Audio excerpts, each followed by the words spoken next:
I think a lot of people looked at me as an example of somebody who had an advantage because I had pursued these other ideas, interests, passions. And so there was sort of this natural off ramp for me. Hi, everyone, and welcome to 80% Mental. I'm Dr. Pete Olusoga, and this is a podcast all about the psychology of sport and performance. Series three of the podcast. It's been a real journey for me, and I've learned so much from hearing from all sorts of different performers and psychologists about the psychology underpinning what they do.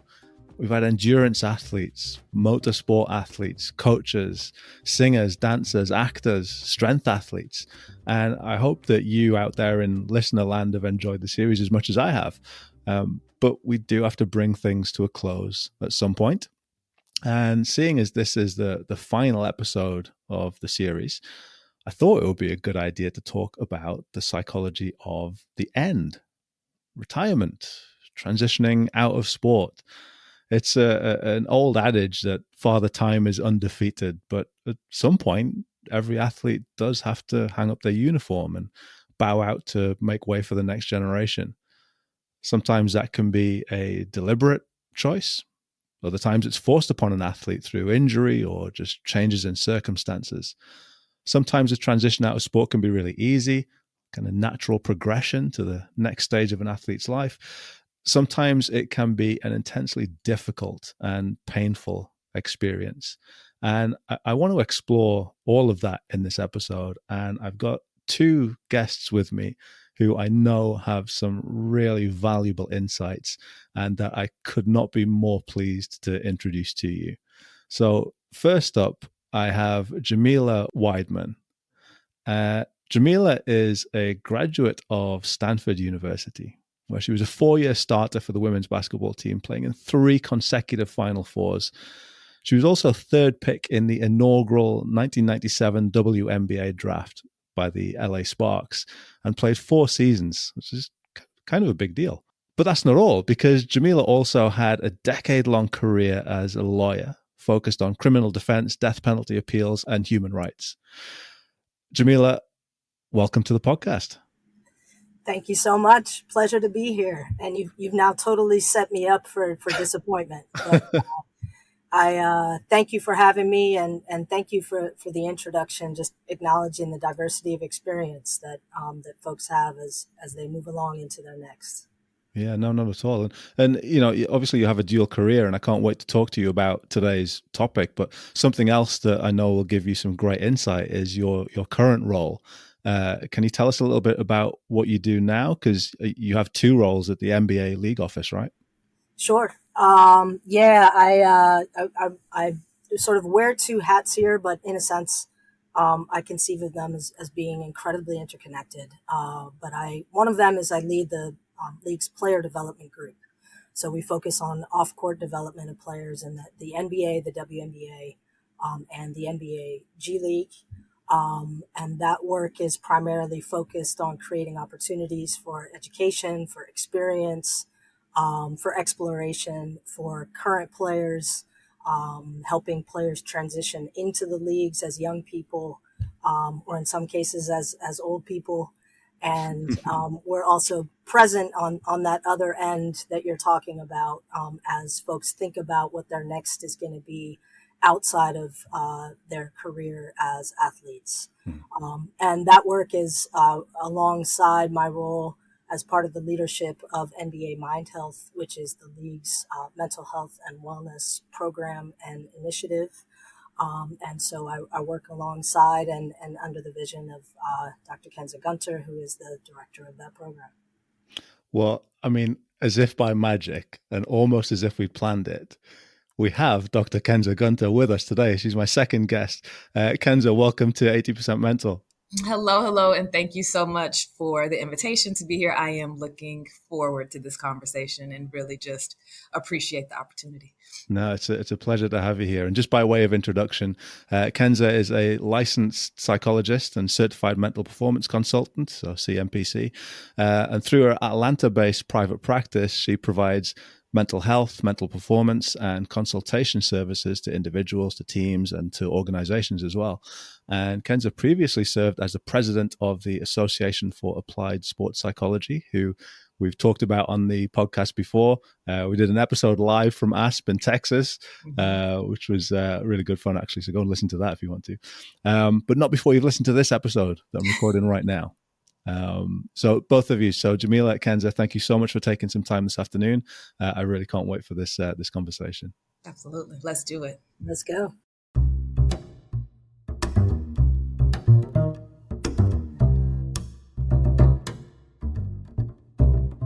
So let's jump kind of straight in then. And Jamila, I want you to talk a little bit about your career. So, we mentioned that you were drafted 3rd overall in the first ever WNBA draft, but you also had some stints in Europe. Is that right?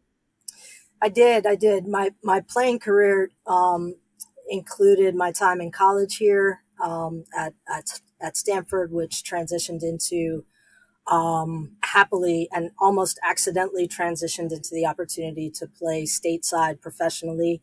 And I say accidentally because it was by quirk of my birth year that I happened to be graduating the year that the WNBA launched in 1997. And so had the opportunity to play 4 seasons in that league. And as many women did, both in that era and continue to, I also played simultaneously a season overseas in Israel during my WNBA career. And then, as I think we'll probably get to later, came back after a short period, spending some time off the court and indulging in my career as a lawyer. And then I got the itch back and came back to play a year in Ibiza, Spain, which turned out to be my final time on the court. Yeah. So kind of multiple transitions in and out and back into sports. So again, you can have a real interesting perspective. Kensa, I know you was a sports psych, but a little bit tells me that you were also a former competitive swimmer and a basketball player. Was an athletic career ever something that you thought about? Well, let me just be really clear. I was a youth athlete when I participated in both of those sports, but I think they really were impactful experiences. I mean, the idea of participating in swimming, which was my first love. I did swim competitively from the ages of 8 to 13. I'm participating on my city's, one of my city's swim teams, my local city swim teams. And then I did switch to basketball going into my high school years. And I played 4 years in high school. And then my athletic career, my competitive athletic career stopped, and I did not go on to pursue any intercollegiate competition. I like to say I was an all-star student at that point, but certainly stayed connected to sport and just appreciate the varied experiences, sacrifices, and the journey that student athletes and professional athletes navigate throughout their athletic careers. Yeah. Well, we'll get into some of that a little bit later on, I think, and talk about some of those different transitions at different stages, maybe a little bit later. But so obviously the topic is retirement, transitions out of sport. But Jamila, starting right at the beginning rather than at the end, right when you were sort of starting out, did you have any sort of thought process? Was it kind of on your radar, life after sport? So if you really want me to start from the beginning, I'll go back to the womb, which I say because in terms of choice, I will say I was born into a basketball loving family. And so I really grew up not so much with sports as a competitive goal or something to kind of chase, but just as part of the fabric of what it meant to be in my family. I had 2 older brothers, my dad, all of whom were basketball crazy. And so our Saturday mornings, from the time I can remember, you got up, you put your sneakers on, you went to the gym. And for me, as the youngest kid in the family, my initial job was to stay out of the way. When the game would go to the other end, I'd try to get a few shots up and try to get off before everybody came sprinting down the court the other way. Yeah. And so my, in all seriousness, my relationship to the game began as something that I loved, something that made me feel connected to my family, a way to spend time, and fundamentally a way that I understood my own sense of self-expression. Okay. I guess not to get political about it straight away, But thinking about, the NBA and career in the NBA, I read somewhere that the WNBA, the max salary was around about $250,000. So presumably in 1997, it was far less than that. So almost kind of immediately, we've got this discrepancy between men's sport and women's sport, between what men athletes and women athletes might be experiencing here in terms of career planning might be very different. So knowing that at best athletes aren't going to be playing much past kind of 30, 35 years old, again, is the future on your radar from the start in a way that maybe it isn't for someone who's taking home, millions of dollars a year? Yeah, well, not to get political right away, but you're right. The salaries in '97 were also underneath what you're quoting Yeah. as the max salaries now. But just also, I would say what an incredible development on the WNBA side. Looking at Mm. the women playing now and the way the game has developed, and certainly and appropriately the level of compensation having increased to what it is, knowing it can get far higher. Um, but I do think that that culturally, uh, women who were playing at the time that I had no expectation that I would even play professionally, let alone Mm. that I would have a professional career that would pay me enough that it might dictate what was next or create a freedom in terms of what was next Right. outside of getting a job job, right? And so for me, the radar of professional play, at least stateside, certainly a lot of women went overseas, and that was something I thought of. But even at that time, there was a very, very small percentage of players that could afford to create a lifestyle out of overseas play. And so my spring of my senior year in college was when somebody tapped me on the shoulder and whispered that there was this thing called the WNBA that might happen. And you Mm-hmm. fast forward a couple months later, and there's the inaugural draft in '97, got picked up by the Sparks. So by the time before I was in college, I saw basketball as a vehicle. I thought it was a way to get to go to a college that my parents would never have otherwise been able to afford to send me to. So I thought of the game as a vehicle to get to my next. And in that sense, I was always thinking about what else was I interested in? What else was I passionate about? And so I think that was part of the core of how I understood myself as an athlete was I was an athlete and Yeah. just certainly by necessity.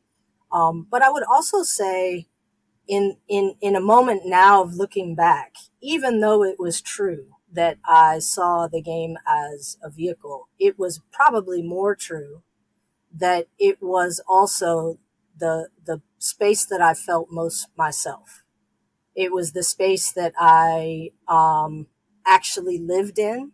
It was the center point, if that makes sense. And so Yeah. even though I had these other interests and passions, etc., there was no doubt that the game sat squarely in the middle. And so I say that because as I moved through my career, I think a lot of people looked at me as an example of somebody who had an advantage because I had pursued these other ideas, interests, passions. And so there was sort of this natural off ramp for me that led me to, in my case, law school, which was, the space that I was interested in moving into. But I think what was always true was even though I had all these other thoughts or ideas about who I wanted to be and what I wanted to do, it never occurred to me to imagine that that wouldn't happen alongside a never ending athletic career. Yeah. So I guess what I'm hearing is that your sporting identity was kind of really central to you, but you made sure that you were looking after other aspects of your identity. You talked about being in a position to have that natural off ramp, which I think is a really nice way of describing it, to other interests, other kind of pastimes, other things that perhaps drove you. Kenza, as the psych here, what's your perspective on this? What are you hearing? Yeah, it's really interesting. I think the question in and of itself, right? When do you introduce the concept of the end Yeah. to someone who is either at the beginning or in the midst of or approaching maybe even the pinnacle of their career? And as you were talking and as I was listening to you all, I was also thinking, well, when we talk about transition and we talk about it as a retirement and an ending, well, it's an ending to what? Right? Because it's not like the person ceases to exist. It's not like their passion ceases to exist, right? And their identity, as Jamila was just describing, is often very tied to the game and the sport that they're participating in, right? So I think it's a really, it's a necessary conversation, of course, but I do think it's interesting in the way we frame it, because there's an element of the sport engagement that ends and transitions, but then there are elements that might not, right? And so I'm just thinking about this idea of, and I know you framed it from the initial question was thinking about the discrepancy in financial income that one receives, right? And so knowing the resources that you're getting, you're thinking, I have to find another way to also make money and to be able to support myself. My thought went to identity, right? And if this is how I see myself and this is who I am, and I have come to define myself and my world around this sport, the idea of that ending, I don't want to think about that necessarily, or that becomes very overwhelming to think about in isolation, right? And so I think about how should we, what would be helpful as we think about framing these different phases of an athlete's career. And maybe it's not that we only talk about the phase of transitioning out of competitive play, but maybe we talk about all the phases that happen. And maybe we, when do you start to have that conversation? Well, is it a conversation about transition, or is it a conversation about identity? Is it a conversation about exploring yourself? Is it a conversation about the reality? All athletes know they're not going to play forever. They've seen their peers. They've seen people before them. They know that an end will come.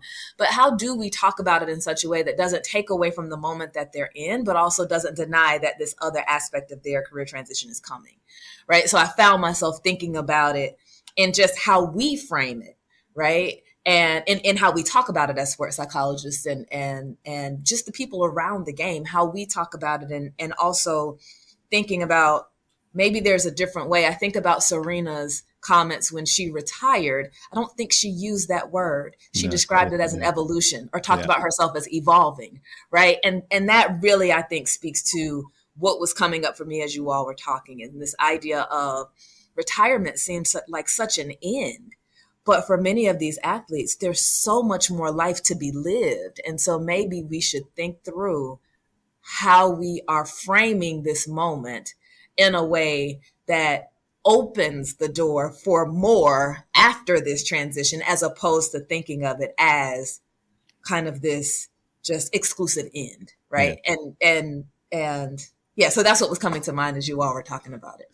I love what you said about asking the question of what are you transitioning from, and making that plural, because I think understanding that being in sport has a set of layers that wherever you are in life are mimicked. So the life in sport, sure, there's a dimension of I no longer get on the court and run around. So there's literally the physicality of participating in sport and then no longer doing that.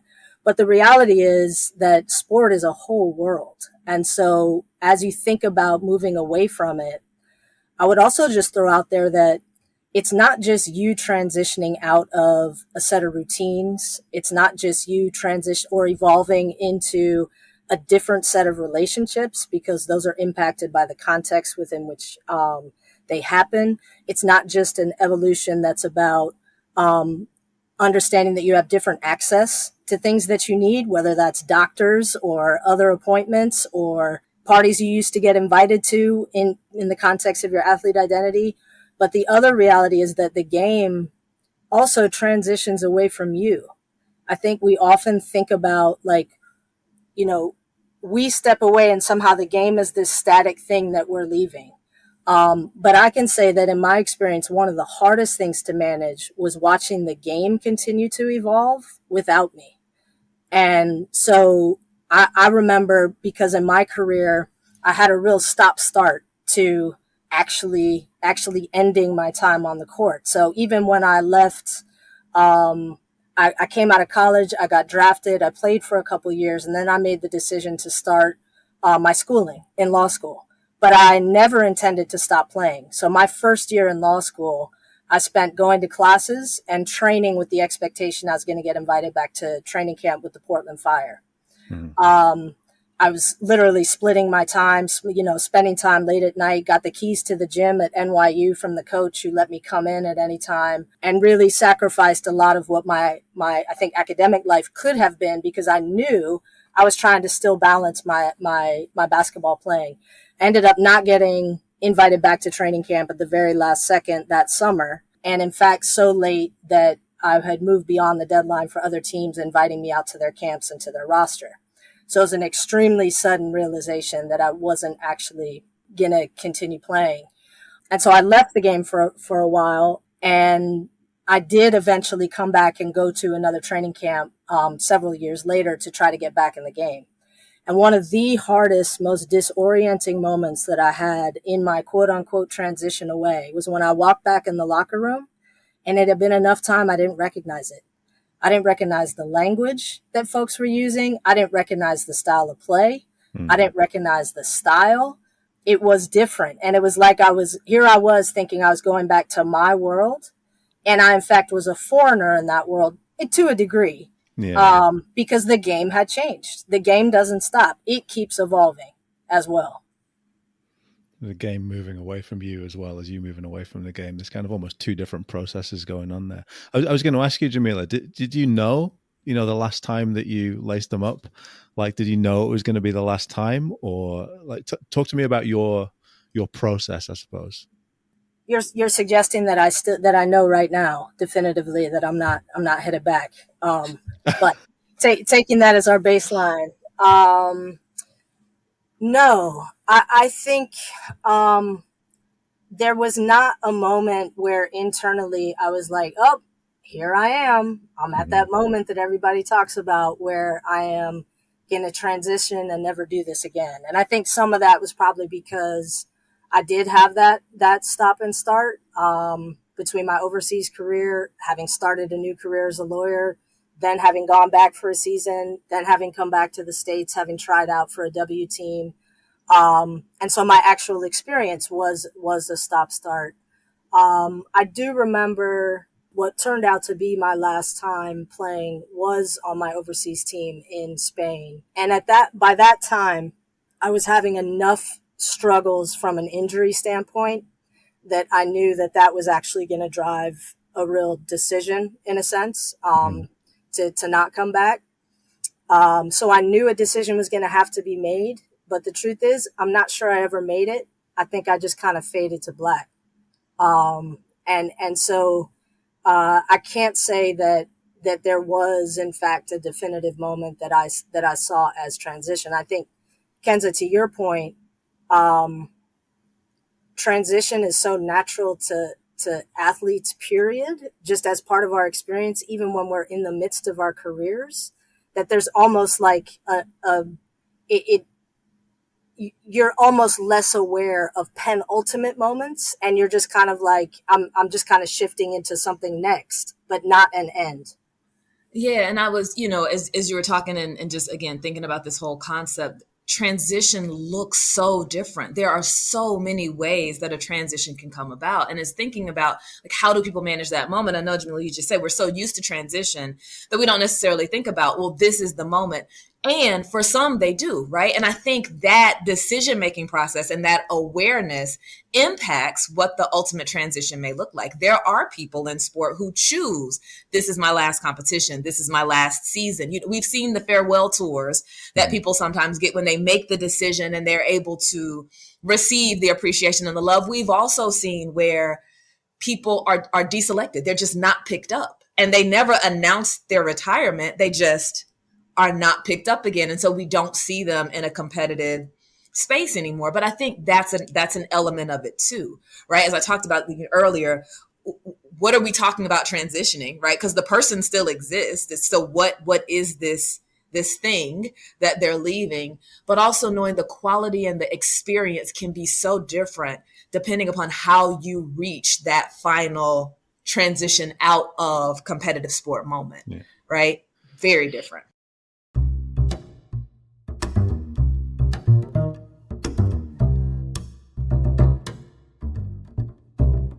So I've been thinking about this because I knew exactly when my last game was going to be.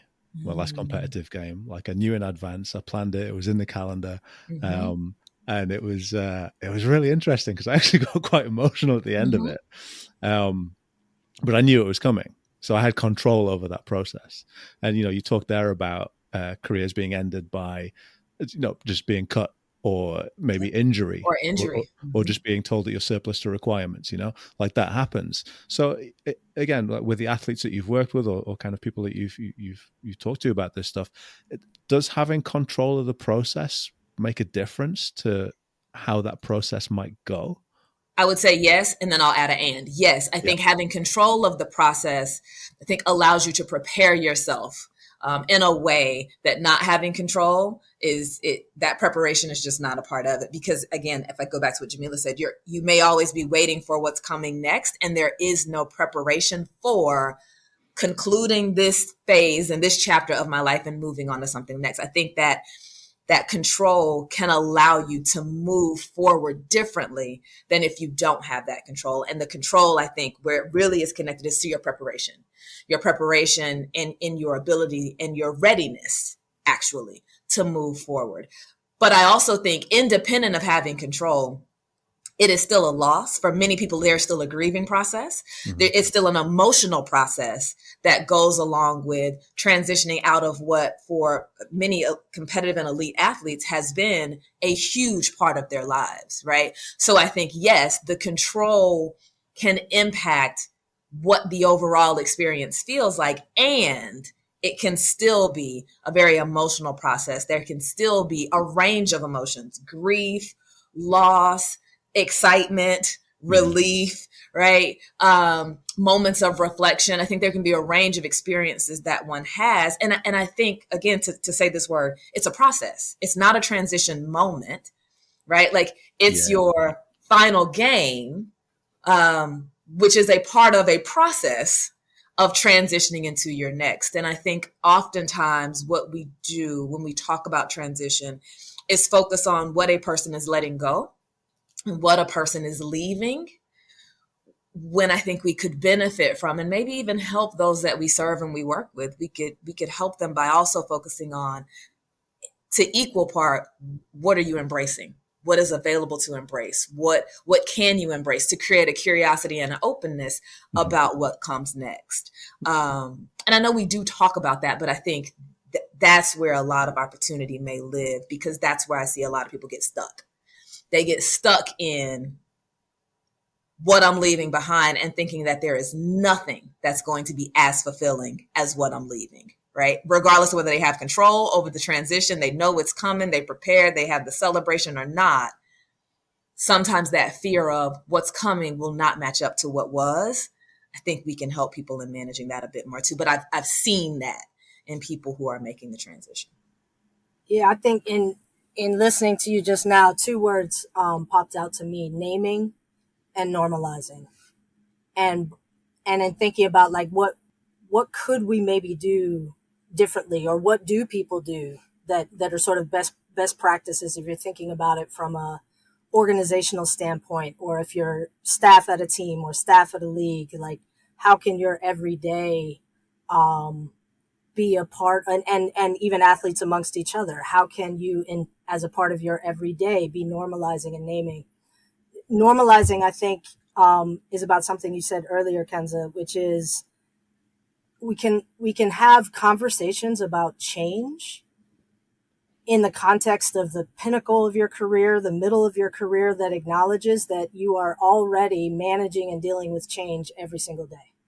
And one of the people that I have sort of looked at that I think did this incredibly and changed the language around, I think, this particular aspect is Derrick Rose. I remember reading about him reflecting at a moment in his career around how what he loved about the game had changed, was different. He wasn't holding on to, or he no longer felt the way he did when he came in as a rookie.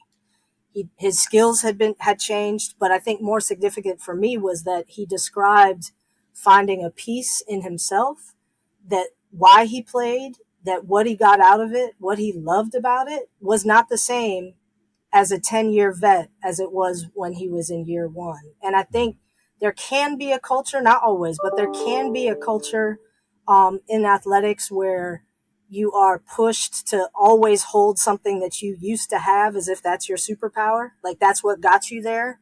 And I think that notion that what got you there may not be the thing that sees you all the way through encourages a way of giving you permission to evolve. And so I remember reading that about Derek and realizing that, like, I think there are ways that we can have conversations with athletes at all levels in the midst of their careers that actually points out you are managing massive change right now. And so that set of transitions or that evolution that comes towards the end becomes just another one of those, as opposed to the sort of penultimate piece. And I think the naming piece that you were talking about, Kenza,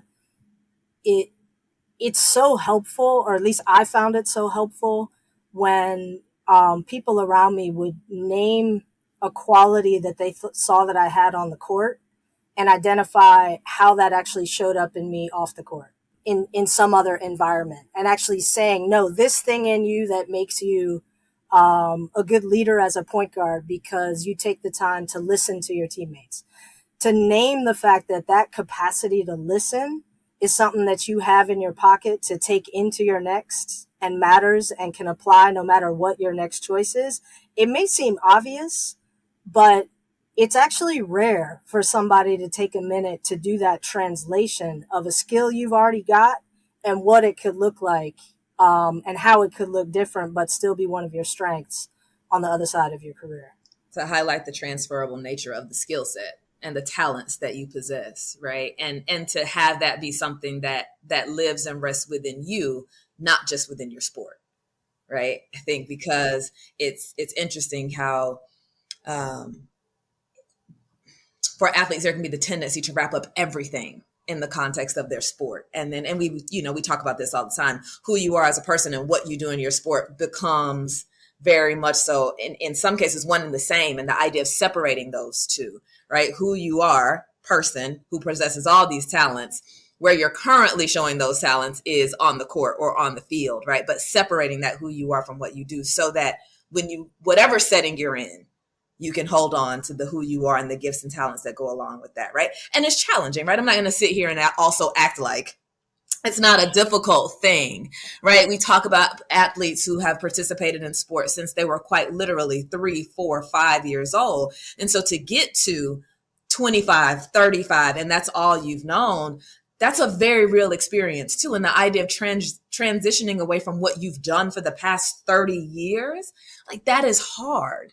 That is tough. And there's identity wrapped up in that. There's community wrapped up in that. Your sport has likely become a source of validation, a source of pride, a source of, or the space where you can display your excellence and you can see your accomplishments. It's also a place of community, right? Like your teammates, the locker room. I've heard so much about the power of the locker room and how important that is. And so when we talk about transition, it's not just not playing, right? But it's not having that locker room to go to. It's not having that routine. It's that space where you might have received praise and validation, the place where you could demonstrate your talents and your excellence.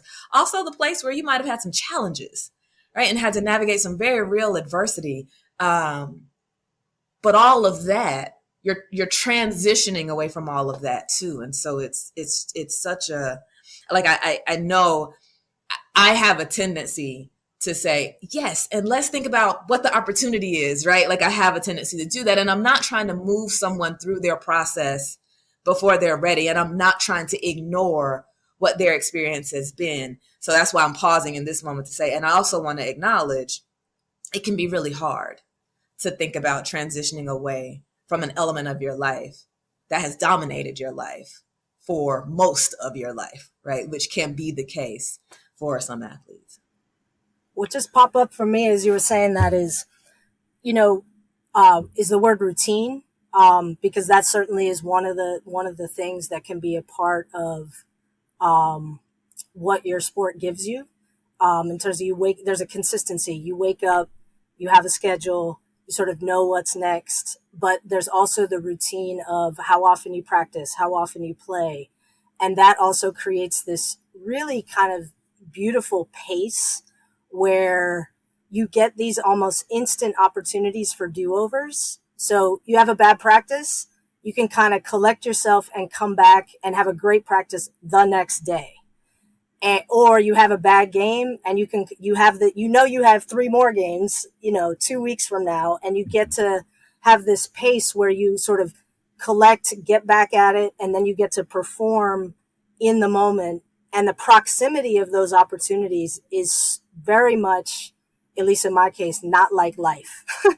Life has such a longer tail, and that transition from being able to move from moment to moment, I think can be really tough. And I think we often or you'll read about how hard it is, for some folks to create that sense of routine coming out. But I think the other dimension of routine that you're talking to now, in terms of acknowledging the depth of that community that you've got access to, that locker room vibe, like that scope of relationships, that's everything from an acquaintance to the security guard that you dap up on the way in, to your closer friends, etc. The routine creates intimacy. It's sports almost becomes a landscape of how you have intimate moments with friends, with yourself, with your imagination.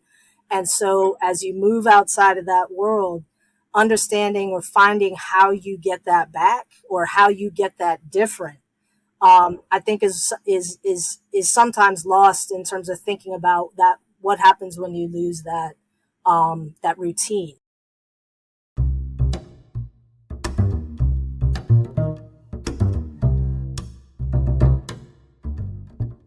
So this is the 80% Mental podcast, and I'm here with Dr. Kensa Gunter and Jamila Wideman, and we've been talking about retirement, transitions, the end, but we've been talking about it in terms of it not really being the end. The word evolution has come up quite a lot, which I love as a way of describing that transition from one part of life to another part of life. We've kind of talked about it in some quite positive terms as well. What comes next? What can I embrace and move on to?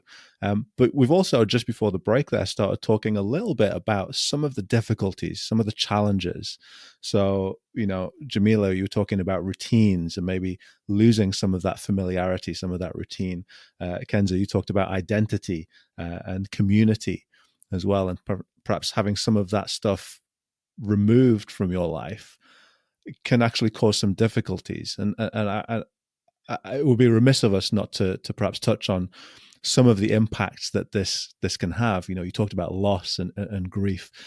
Can you talk to me a little bit about what are some of the issues that athletes might face during what can be really a really difficult period? What makes it so challenging?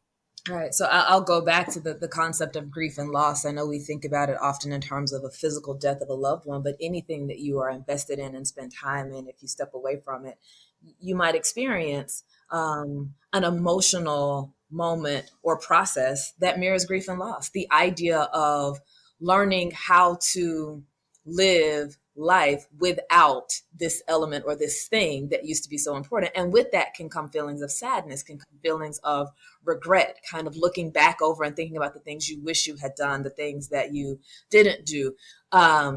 It can lead to depressive symptoms. It can lead to depression, right? Mm-hmm. Like people can find themselves in a place where they are experiencing depression and depressive symptoms and are having difficulty moving forward in life because the idea of moving beyond their sport and everything that it may have meant to them becomes so challenging. We haven't talked about this in great detail around transition, but injury is one of the aspects of sport participation that really can accelerate sometimes a person's transition, right? And so what we don't talk about is when you transition out, if someone has had injuries, what are they managing now in terms of pain? What are they managing in terms of their ability to function? So again, it may not just be the sport participation, but it might be the access to healthcare that they no longer now have access to, and the pain and the physical symptoms that they're now managing. And they can really run into challenges trying to manage their physical health outside of the structure that might have been provided within the context of their sport team. There can be feelings of anxiety, concern, unknown, worry about what's next, right? The idea of just moving into a future that is uncertain, that is unknown, where I am questioning my capacity to truly move and function, that can be challenging, right? And all of this I'm talking about is just happening within the individual. Yeah. You also have these moments where when people are transitioning, they kind of have to redefine in some ways their relationship with their family, with their friends, right? The way in which others have come to view us through the lens of our sport. And now that may be shifting and what those interactions now look like and how they look differently, right? I think about those who they have come to be viewed in the context of their sport, and now they're not in their sport. And I know family and friends can have the best intentions, but sometimes the way in which they hold on to the athlete's being in their sport can be difficult. It can also make the transition difficult. It can be difficult to establish connections and relationships and to trust yourself and others as you're moving forward. An analogy that I often like to think about, and I probably should have said this first, I think of it as like a trapeze artist. If anybody has ever seen a trapeze show at a Cirque du Soleil or some kind of event, you see one person who's swinging on a bar, and they're quite comfortably swinging on their bar. But in order for the trapeze act to move forward, they have to let go of this stable bar that they are used to, fly through the air unattached to anything, and trust that there is someone else on another bar that is also swinging at the momentum enough so that they can grab onto that person. Right. But transition away from your competitive sport can sometimes feel like being in that middle zone where you're not holding on to what's familiar and you have yet to grab on to what's to come. And that can be a really hard place for people. Right. And trusting. Scary, completely scary. And trusting that there's going to be something for you to grab onto. Right. That can just be a hard place. And so the internal struggles around depression, grief, loss, anxiety, identity, the interpersonal challenges with reorienting yourself to the people in your life. And then I don't want to ignore the notion of what it is to take care of yourself. And particularly, I think about injuries and from that physical aspect, access to healthcare, access to resources sometimes shifts. And that can make the transition difficult as well. Is there an element there, I guess, with kind of the real elite athletes who've kind of been in the system since they were, really, really young, of almost kind of learning how to function in, real life, because elite sport isn't real life. So we often see kind of athletes who maybe have like financial difficulties managing the finances or, things like that. What are your thoughts on that? It's interesting you say that, Pete. Like I'm gonna tell you the honest to goodness truth. I struggle with that a little bit because elite sport is their real life, right? And that I think that's a part of what makes it difficult is that some of what we might think of as basic skills, learning how to write a check, manage a checkbook, managing your finances, paying bills, knowing where to go to pay your bills, knowing how to make a doctor's appointment, right? Knowing who to call, and knowing that if you call to make that doctor's appointment, chances are your appointment is 3 months out, not tomorrow, right? Like, we know that. But the way in which the world of elite sport moves, I don't know if there's always the same opportunity or focus on developing those kinds of skills. And yet that's their real life. Right. And so I agree with you that not learning some of those basic skills can show up in very real ways when a person transitions and now has to do things for themselves that they may not have had to do. But I would say that's their real life. So as we think about managing transition, the question may be, how do we teach some of those skills earlier so that they have them when they need them, right? But I think it can be difficult at 100% when you go from the life of elite sport to a life where some of those elements are not present. I think the other dimension and the last thing that you said that's present as somebody who had to walk through learning some of those skills for the first time on the other side of of playing, like the one that resonates the most for me is making a doctor's appointment, right? And that realization that you can't get in right away, but also how to make one and how insurance works. How do I get a pre-authorization? Like all things that just were not on the table, didn't even cross my mind when I was in the care of a trainer, etc.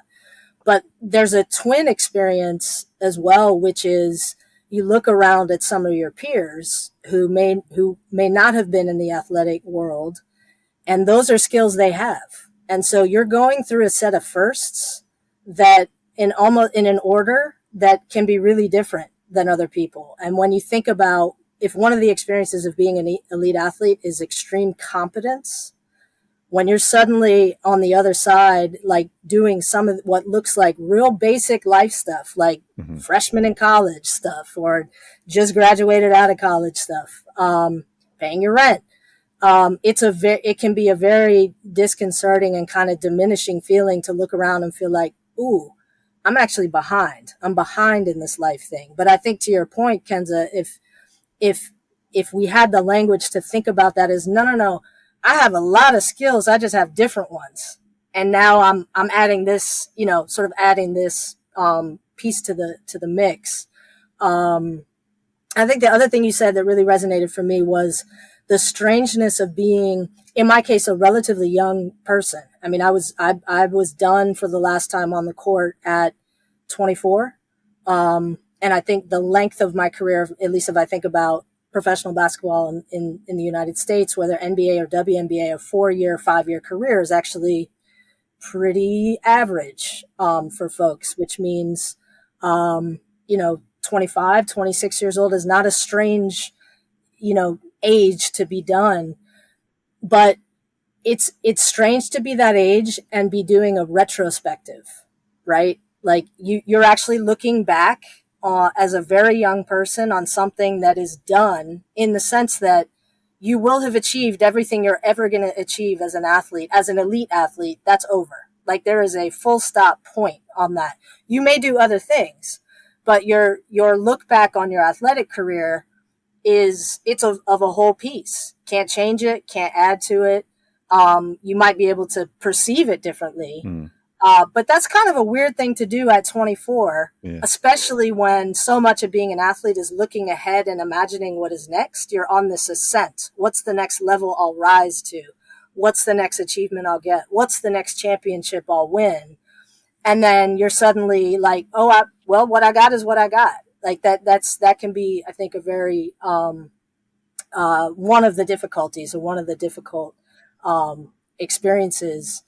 And the other thing I would just name, I don't think we talk a lot about, is even like the concept of living in one place for a while. Like for at least in my career, I was traded 3 times. I played overseas. Within the course of 4 years, I got to know 5 different cities. And so I remember when I got back to the States in 2006, after my last stint overseas, I had nowhere to go because I didn't have a house here in the States, because I had been playing overseas.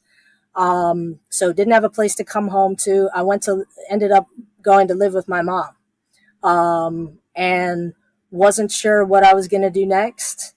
And I realized, like, after a couple months with her, I realized how strange it was not to be on the move, just literally to just be sitting still physically. Yeah. And I will share, it took me a year. I lived with her for about a year. And at the time I thought about it as a time to think about what was next and prepare for it. I actually ended up studying for the bar at that time. But as I look at it now, I realize that it probably would have been fair to say that I spent that year relatively paralyzed by the prospect of making the leap into what was next. Well, thank you for sharing that, Jamila. And to your second point, I've actually got some figures here. You were talking about length of career. So in the UK, the average career for a footballer, soccer, is 8 years, which is actually reasonably, long compared to some of the American sports. So in the NFL, it's 3.3 years. For a running back, it's 2.6 years. It's crazy. The NBA, I believe, is 4.5 years. The WNBA, I think, is somewhere around 3.5 to 5 years. So these, like you say, these are short careers. And I guess the question is, are athletes, obviously they're aware of these statistics, but, is there almost a sense of kind of invincibility? When you're 19, when you're 20 years old, you think, well, I'm going to be the one that has the 10-year career. I'm not going to be out of the league in 2 years' time. Is there an element of that maybe plays a role in, you both talked about kind of having your identity wrapped up in being an athlete.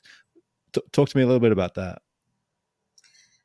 I almost think, I don't want to overstate it, but I almost think there has to be, right? Like there has to be some element of that statistic won't apply to me, right? Like I'm going to be the one who has the 10-year career. And I will say, I think what might factor into that is, I know what you just named were the stints and the time periods for a professional career, right? But if I've been the all-star on every team I've ever been on leading up to my professional career, or I've been told that I'm the generational talent, or I've been treated as if I'm going to break the records and defy all the odds, right? I think it's not, I can look at those numbers and again, that's not me because of everything that I'm being told and because of probably the level of confidence that I might have in myself, especially if I've now made it to the league. So I think absolutely.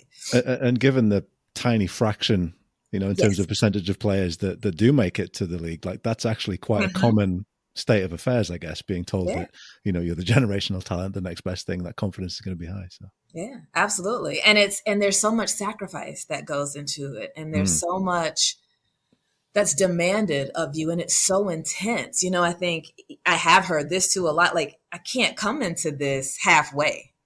Like I can't come into this thinking, oh, like it'll be cool if I get playing time. You know what I mean? Like I have to come into it thinking, I'm going to be the best. I'm going to be a starter. I want to contribute because I am a competitor, right? Nobody thinks I'm going to have the career ending injury. I'm going to be cut. I'm going to have to figure something out differently when I just got here. So I do think that all factors into, I think they have to have a level of confidence that makes them think those kinds of statistics won't be their reality. And I'm gonna put a little twist on. I agree entirely, and my answer was going to be something along the lines of what you said, Kensa. Absolutely, and of course, folks think they ain't going to be in those percentages. But I think another way to frame it is not necessarily confidence in the form of invincibility, though I do think that can be a helpful term for some, and a way that some people feel. I think the other way that at least I know I felt and in conversations with former teammates, it can be an invincibility born of a belief that you can overcome anything. So it's not necessarily that you think challenges won't exist or moments won't test you or you won't confront something that feels hard. It's that you have this whole life experience of having part of your power be that you can overcome those things. And so I think there's something particularly hard about when you are facing down or you realize or don't realize that you're facing down maybe the last moment you put your sneakers on, which is an element of I did something wrong or I did something that meant that I could no longer overcome or couldn't achieve. And I think there's a little difference in the aftermath of that, depending on how you might approach that situation. I certainly don't say that to suggest that that's everybody's experience at all. But I do think that a lot of us have an investment in our ability to survive and thrive. And so part of what gets taken away or kind of like put into relief is like, well, wait, maybe I didn't. And that admission is, that's life. But that's hard. That's a hard thing to confront.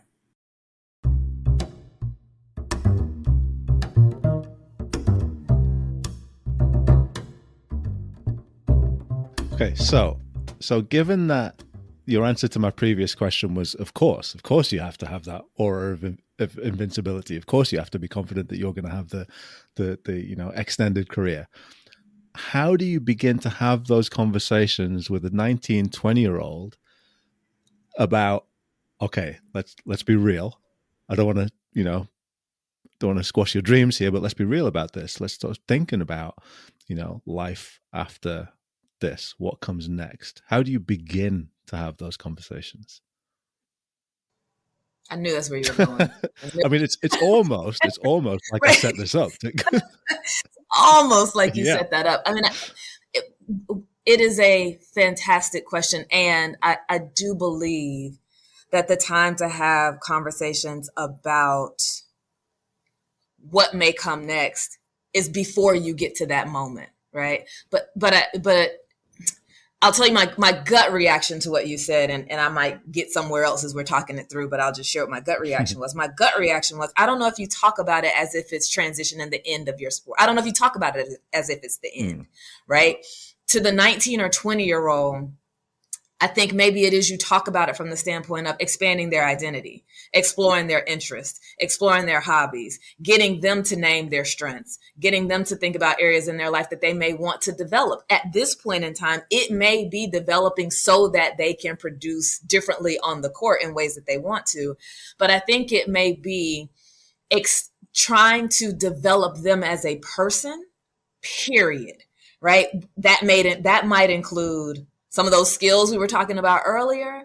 That might include, again, I keep going back to identity because that's the thing. I think I see that a lot is people feeling foreclosed in their identity and not giving themselves permission to explore their identity. So I think it comes in that form of expanding and developing one's personal identity, expanding and developing their life skills, expanding and developing their coping skills, their awareness skills, their regulation skills, like developing their skills as a person, which can be applicable now and will absolutely be essential later. But I don't know if there's a 19 or 20-year-old that's going to be receptive to your conversation about. So after your career, right? I think you can talk about some of the skills and that we're saying could be helpful. I think you can talk about them even within the context of the sport. But I think it really comes in the way of developing the person. Yeah, I couldn't agree more. And I think part of that is, as you said, starting that conversation from the jump, from the beginning. Certainly not waiting until the quote unquote end, if there is one. But I think the other piece of it is connecting how the who of who you are, the other passions that you have, the other expectations in terms of who and how you want to be in the world are already impacting who you are on the court. So that you're not setting up this paradigm where like you're even buying into this notion that you've got the athlete and then you can also be other things, but that all of that exists holistically in your singular person. And so naming identifying something else that you like to do off the court and doing it. And Kenza, I want to hear your thoughts here. And doing it is not just, it does accomplish that more expanded sense of self, right? And that equals freedom, I think, to live in other spaces. But it also changes who you are able to show up as on the court, as a performer. And so if you're already creating those lines and those relationships, then when you move in the other direction and think, how do I connect my athletic identity to my quote unquote other identity? That definition changes. All of a sudden, you just have a connected identity. And so you're not diving between sort of those two paradigms. Go ahead, jump in. Yeah, no, I was just going to say, as you were saying that, I was thinking it's less about preparing for the moment of transition out of competitive play, and it's more about equipping the person to face the moments that will come, right? Like that's kind of the way I'm thinking about it. And so that integrated identity certainly is a component of that. I also think that this doesn't have to happen in isolation, right? Because that 19 or 20-year-old might not listen to anything I say. I've never played in a professional sports league anywhere, but there are very successful, gifted, talented athletes who fortunately talk about their journeys, talk about their stories, talk about the way in which they've evolved, talk about how other interests have helped to fuel their passion on the court. So I think it's also using the experiences and the journeys that athletes have courageously been sharing to also drive this message home, right? So it's not just me in isolation talking or any one person in isolation talking. It's them talking to each other. It's them learning from those who have walked the path that they're walking. And also realizing a 19, 20-year-old might act like they're not listening to you at all. That's cool too. But exposing them to the information, I think, is still something important to do, right? Because they may say, yep, that's not me. That's still not me, or I'm still not there. It's cool because everybody reaches the point of thinking about themselves, their next differently at different points, but it's still just providing that information for them. Sorry, go ahead. Go ahead. No, I was just going to say, I think that the whole piece around identity is really important here. And, we're talking about kind of the 19, 20-year-old, but actually this can happen a lot earlier. If we think about when these transitions might occur, you've got the athletes who don't make it to pro sports, the athletes whose journey finishes at the end of college or university. They don't quite make the grade. Maybe they drop out of sport at 16. Maybe they drop out of sport at 11. I think we can start to shape that identity that they have outside of their athletic identity a lot earlier than that by some of the processes that you've been talking about. The question that I have for you is, how do we do that in a society where these young athletes, real young kids, are being told by coaches, by parents, by the internet that they have to do the opposite of that? What they actually have to do is focus entirely on sport, sacrifice their friends, sacrifice their social life, work harder, work harder, work harder. How do you pull that apart? I don't know who wants to jump in there, because that's a big question. But it's a real one, because to act like there are not many different conflicting messages that athletes are internalizing and hearing and trying to make sense of. That's the reality of the world that they're living in. And like, to your point, some of these messages are coming from people who are in there every day. Some of these messages are coming from people who they do not know, but have exposure to them because of the advances in technology and the way in which social media has kind of created pathways for us to connect, for better and for worse. With people that we don't know, right? And so, I think it's a really excellent question. When you asked it, how do we help to better develop more robust identities for our young people? The first word that came into my mind was intentionally, right? And as you continued the question to talk about the messages that they're getting around, you have to sacrifice. It has to be everything. It has to be this. It has to be that. The next piece that came into my mind was this idea of what it means to educate the sport ecosystem and what it means to create healthy systems, right? Because I think one of the things that we have historically done as it relates to mental performance, as it relates to mental health, as it relates to a lot of things, is if we have put all that on the individual, right? It's on the individual to be healthy. It's on the individual to develop the skills that allow them to excel and perform. And those things rest in the individual. But more and more, I truly believe that the ability to succeed and thrive and navigate change and transition and adversity and develop lives at the intersection between the individual and the environments that they're in. And so I think, how do we educate those in the ecosystem, parents, coaches, all them differently, in a way that helps them to understand that expanding identity, rest and recovery, having other hobbies, playing multiple sports doesn't take away from your capacity to be successful or excellent, but it actually can help to fuel it, right? I think that comes from us being really more intentional about how we educate. I remember seeing the statistics. It was a few years ago, and I think it was in relation to the NFL, but they were looking at players that were in the Super Bowl. And there was maybe it was the Super Bowl or the World Series. I'm not going to remember which at this point in time. But the point was a lot of the athletes on those teams had been multi-sport athletes, right? When they were young athletes, when they were youth athletes, right? So I think we're fighting against some antiquated beliefs about what it is to be successful in sport, right? And whenever you're trying to change culture, that takes time, it takes intention, and it takes more than one voice. And so I think we have to think about how we are educating and creating healthier systems so that our individuals can be healthier at younger ages and hopefully be healthier throughout their sport journeys. Yeah, I appreciate that perspective a ton, and it also, makes me feel like we got a lot of work to do in that culture change effort. But I also think, not to get political, but this question of how do we encourage people to imagine themselves outside of the boxes that they live in, or outside of a limited sense of what is available to them in terms of what they dream about being, doing, etc., is not a new question, and it's not an unfamiliar question when we think about the various communities that we live in and the limitations that people face, whether as a result of their socioeconomic status, their race, their gender, their sexual orientation.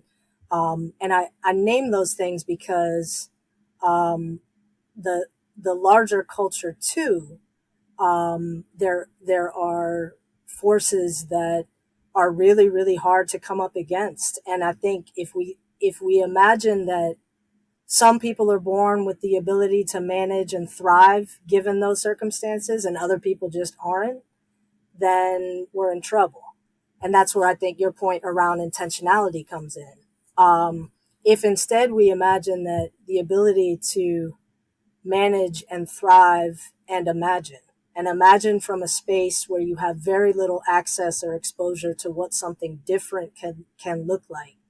I think if we think of those things as skills and not inherent attributes, but skills that,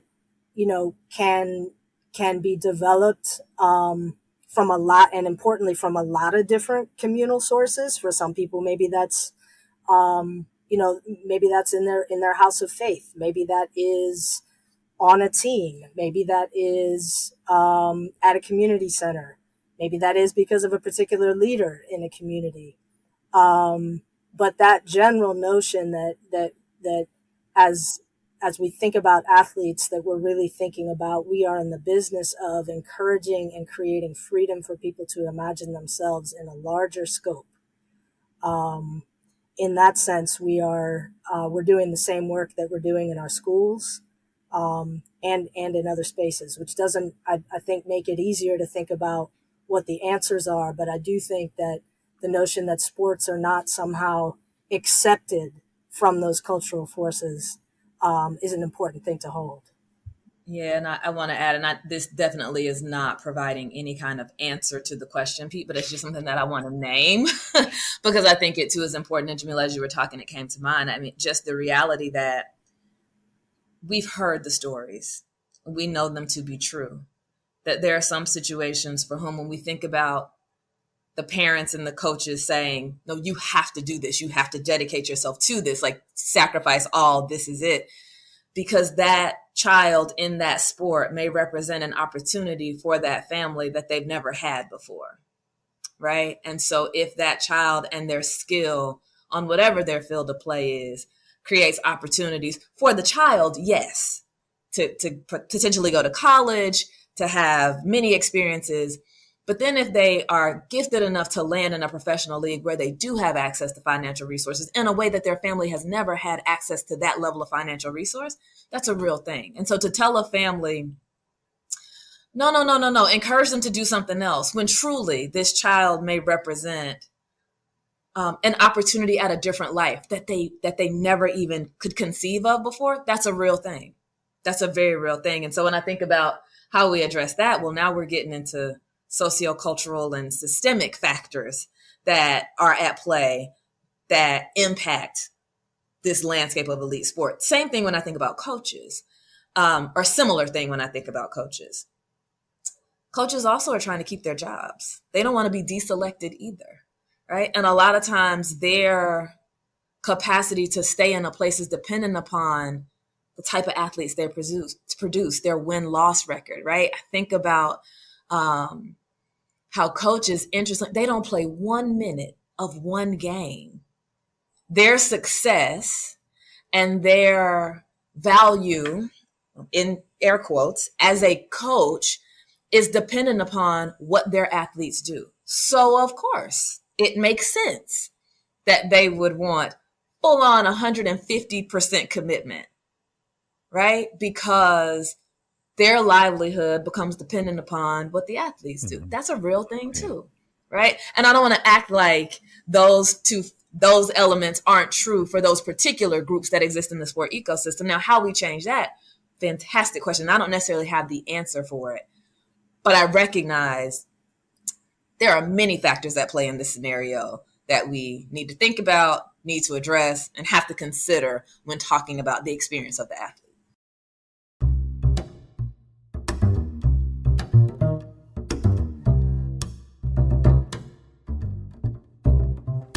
This is the 80% Mental Podcast. I'm Dr. Pete Olusoga. I'm here with Dr. Kensa Gunter and Jamila Wideman.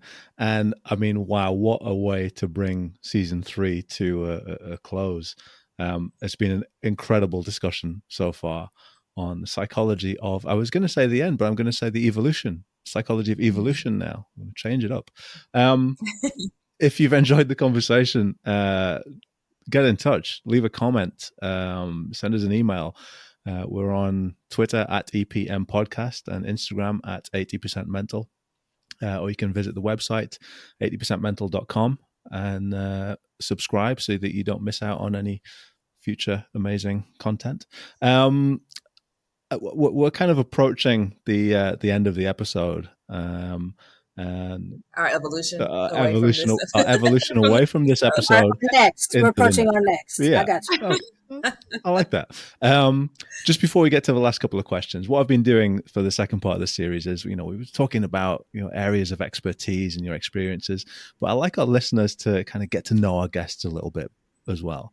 So I've got some, normally I give you a choice of sort of 4 categories of questions. I'm not going to do that today. I've just got some quick hitter questions for you so we can get to know you a little bit better. First of all, are you up for doing that? Absolutely. Yes. Absolutely. I volunteer Kensa for that. Yes. I volunteer as tribute. All right. Well, I'm going to ask the questions to both of you, and you can kind of just jump in and jump over each other if you want to. Okay. So just quick hitter questions. I'll start easy. Something you would always choose on a menu in a restaurant. French fries. Sausage. That was easy.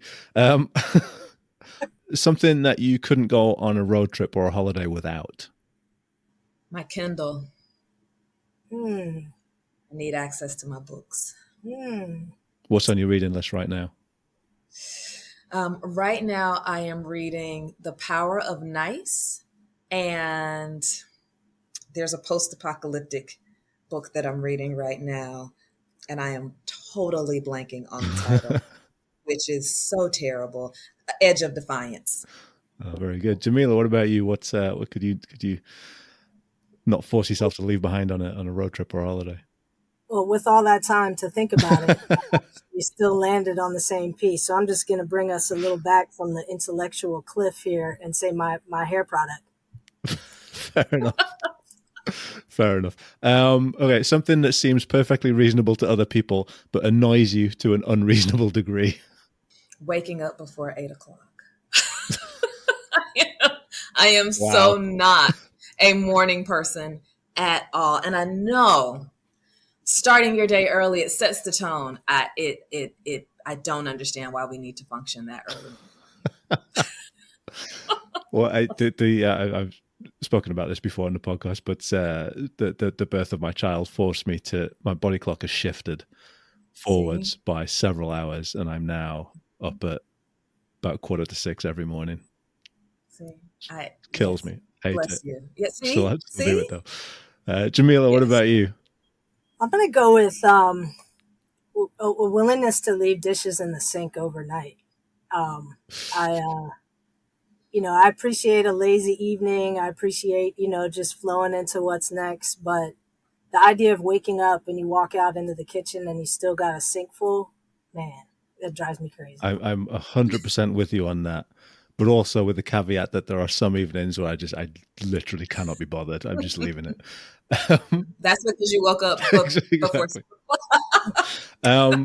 Something about yourself that you would change.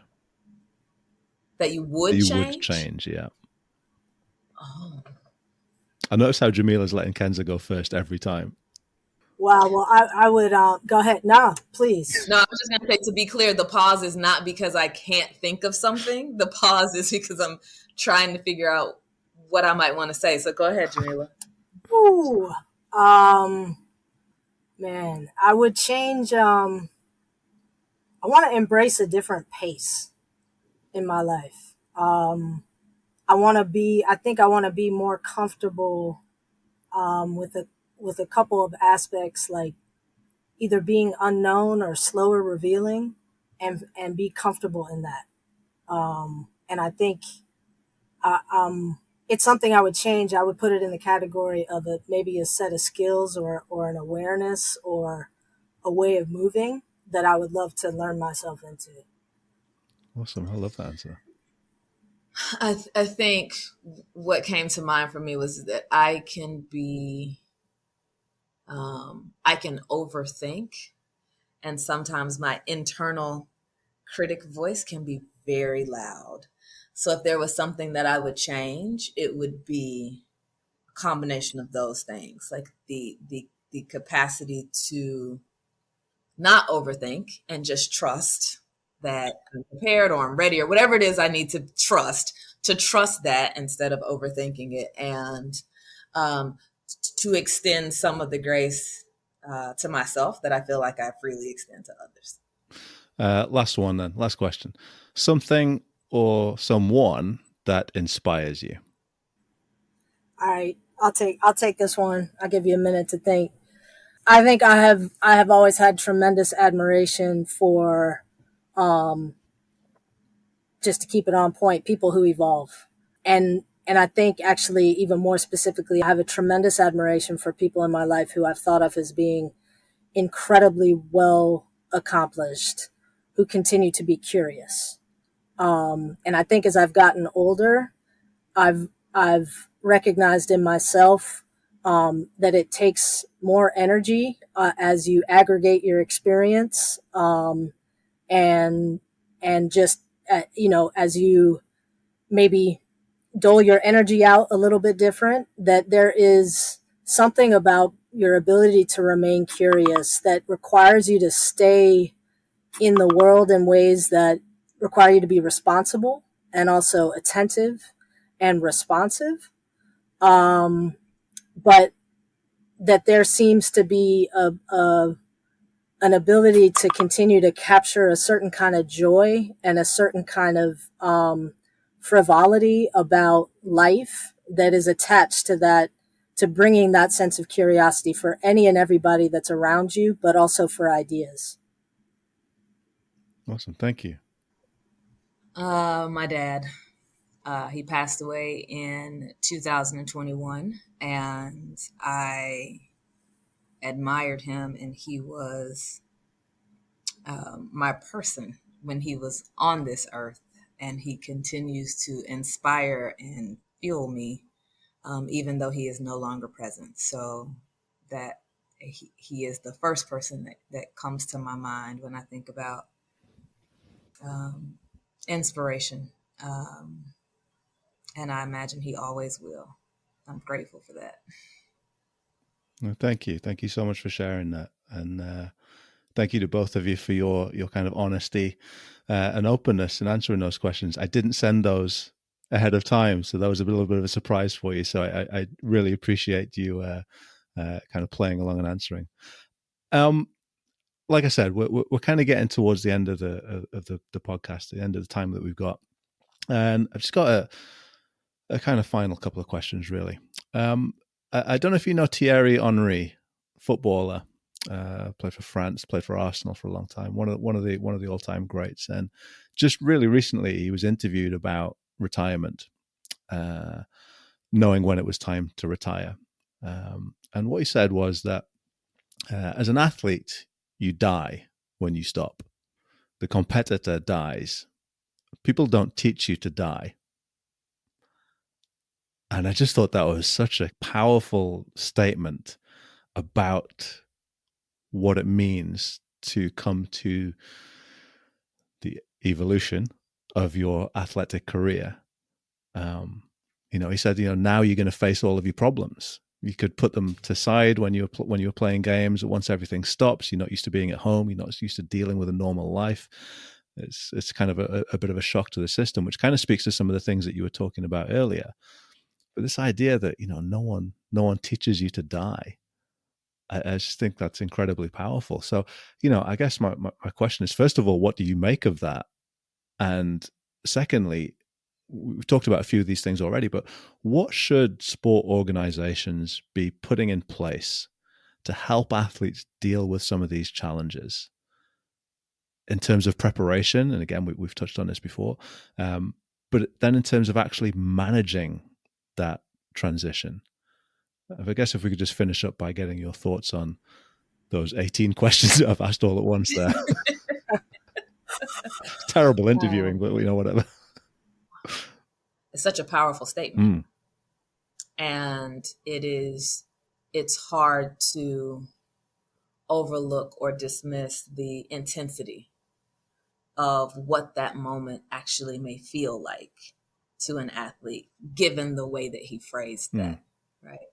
And I think that's important, right? Because I think there are people who could easily say, you have the rest of your life, right? Or they could say, it's just a sport, right? There are many people who could have their impressions of what that moment may be, but for him to name it and say it in that way, again, you just cannot escape the intensity and the power of what that moment may mean, right? And every athlete may not feel like that, but that's his experience. It's important for us to take note of that. The other part, nobody teaches you to die. Wow. Yeah. Right. The thought that came to mind is I don't know if we teach you how to live after death either, which is something that I think is an opportunity, right? Like if that moment feels like represents a type of death, then the task is, then how do we teach you to live beyond that moment? Right. And let me tell you the imagery that comes to my mind in that. There's an image that I've seen. It's a caterpillar talking to a butterfly. And the caterpillar says, "You've changed." And the butterfly says, "We're supposed to." And so I think about how we can honor what the transition and the moment feels like while also helping people to move forward and embrace what may come next. I think I experienced the statement as one, I think it's really brave. I think is one of the first thoughts I have about hearing the quote from Thierry. It feels raw in a way that is recognizable. And the other thing I hear in the statement is that time, or the passage of time, I think, in this conversation, we've talked a lot about avoiding defining transition as a singular moment. And I think that's why we all keep landing on the word evolve. But I think in his quote, what I hear is time does not solve for loss. And in that sense, I think trying to avoid a dichotomy between, on the one hand, acknowledging a capacity for evolution and to become something new or different doesn't erase loss either. And I think he makes me wonder or think it's a worthwhile question to think about evolution and loss as partners and not one replacing the other. And if they're partners, I think, Kensa, I think what you just shared really resonated with me in the sense of learning how to live with loss, whether that's athlete identity or somebody that you love. And I think, I hear in him, and I've had this sense in myself that there's this ghost athlete inside of me. Like, I think we all carry ghosts too, in some sense, ghosts of ourselves, ghosts of others. But again, it's not just a ghost that we carry, because I'm walking around living, breathing, animated, still got dreams, still got things I want to do. And I carry people who are gone from my life, not just as ghosts, but as people that show up in real tangible ways. And so I think I hear the twins. I hear the twins of evolution and loss marching together. I know you also asked, what can organizations do? Yeah. And I didn't want to ignore that piece too. The first thing I think of is that organizations can understand that their organizations, their teams, their business is comprised of people. And people have very human experiences. That's the first thing that comes to mind, is understanding that these are people who are living their lives, and their lives happen to be as a part of this team in this moment. And there will come a moment where their lives do not involve being a part of this team in the same way. So understanding that we're talking about people, not commodities, not assets, not anything other than people is first. But I then think it also begs the question of, what does support look like? Not everybody needs to sit down with a professional and talk to them about what they're going through, but some people might, right? I know that there are some leagues, some organizations that have programming for their athletes as they are transitioning, as they are retired, right? To create another sense of community. So I think having some organizations can have specific programming targeted towards supporting athletes in their transition and evolution in the moment of, but also thinking in the days and years to come, right? Because as we've talked about, it's not just a moment, it's a process. And again, recognizing, I think the other thing that comes to mind is recognizing that you have to have room for different transitions, because everybody's transition won't look the same. And so I'm really talking about a range of services that can hopefully capture what the needs may be of the people who are transitioning at the team level, at the league level, today and ongoing, so that people can feel supported as they get their footing after what may feel like a death, after what may feel like a new start. Whatever it is something different than what they're used to. And so offering a range of services that supports them in that process. And continuing to invest in supporting them, I think also is something for organizations to think about. Oh, that's music to my ears. I mean, I love your focus on building community as a part of how an organization at the team level or league level for athletes who are no longer playing feels huge. I think finding ways for that community to continue to contribute to that organization, whether that be at a team or a league level, so that current players have proximate to them a community of former players, and having that there be an opening for conversations between those two communities, I think is one of the pieces or one of the elements that I think would go a long way towards building the kind of culture that your organizational culture that you're speaking to, Kensa.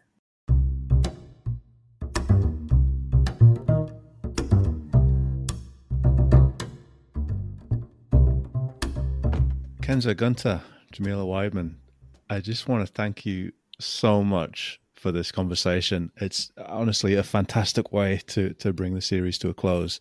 There's been a real like honesty and a truth to the conversation, and I really, really appreciate what both of you have brought to this episode. So thank you so much. If people wanted to get in touch, if people wanted to sort of reach out, what's the best way that they could do that? Well, first, just let me say thank you, because really did appreciate, again, the invitation and very much appreciated the conversation. And if people wanted to reach out, there are two primary places they can reach me: on Twitter, at Dr. Kensa, DrKensa, or on LinkedIn. If you just type in my name, I should pop up, and that's the other place that people can reach out to me directly. Jamila? I will echo the thank you. What an amazing opportunity to sit with both of you today. Really just appreciate the conversation and as you said, Peter, the honesty and the real talk. So thank you both for that. And I will, if anybody is interested in reaching out, I would point you towards my LinkedIn as well. Awesome. Well, what I'll do is I'll put those details in the episode description. So if anybody does want to reach out and get in touch, then you can do that.